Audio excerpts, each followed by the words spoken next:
What's up, guys? You're watching Ty's iPhone Help. In this video we're going to be doing a comparison of the first generation iPad to the new iPad 2. We're going to be going over what's new in the newest version and telling you why you should upgrade.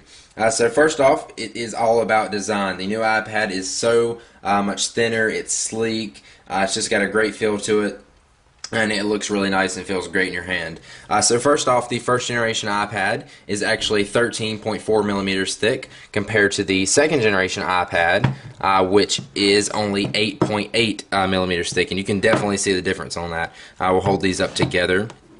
So you can definitely see that they are a lot thinner. And actually, as Apple advertised, the new iPad 2 is actually thinner than the iPhone 4. You can see that there. It's not much thinner, but it is definitely thinner than the iPhone 4, which like actually really amazes me that they can do that. Along with the thinner design, we've also got a new curved design, so it kind of feels a little bit better in your hand. I noticed that when I first picked it up compared to the first generation iPad, where it's more squared off. Ignore the Joker decal.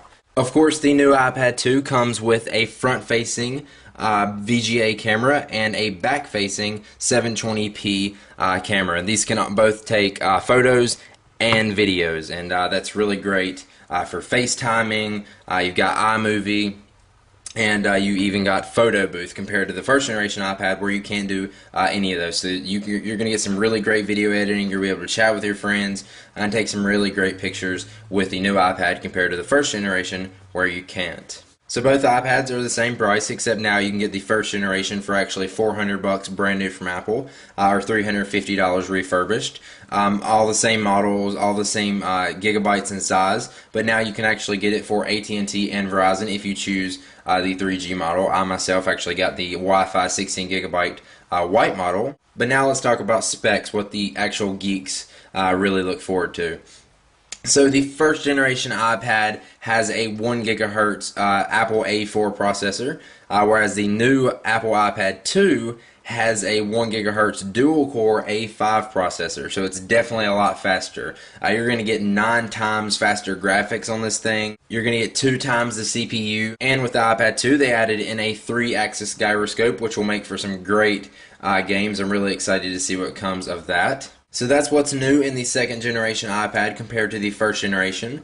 Now, why would you want to upgrade to the iPad 2? Let's talk about that. Well, first off, if you want to video chat with your friends, this is definitely going to be a great device for that. If they have an iPhone, iPod Touch, or Mac, because this is definitely great for FaceTiming. I'm really excited to try video editing on this device because we now have iMovie for only $5. I will of course have a review on that soon. So you've got portable video editing on the fly. You've got a new, thinner, sleek design, which a lot of people didn't like in the first generation iPad because they thought it felt a little bit heavier. The weight difference isn't actually much. It's actually like in grams, so you're not really going to be able to tell a weight difference. But I'm definitely going to tell you that this one does feel a lot better in your hand with the new design. Of course, you can now get the iPad in 2 different colors on the front. The white actually looks a little bit weird. I thought I would prefer the white, but I actually think I prefer the black. But of course, you can get black on the iPad 2, so that's no problem, and that's really just your personal preference.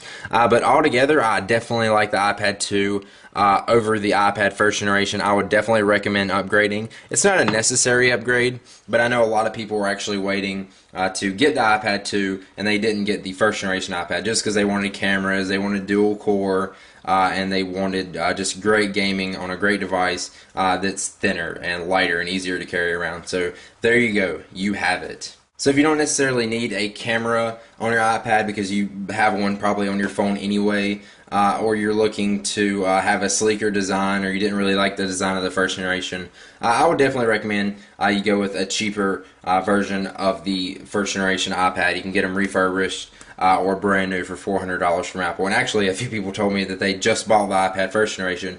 Contact Apple. You can actually get a $100 rebate on the first generation. So there you go. That is a quick comparison of what's new from the first generation iPad to the second generation iPad. If you have any video requests that you would like to see me do on the second generation iPad, please let me know in the comments below the video. I'm taking requests, so I want to make videos that you guys want to see, so make sure you let me know. If you enjoyed this, please be sure to click the like button below the video. I really appreciate it. It really helps me out.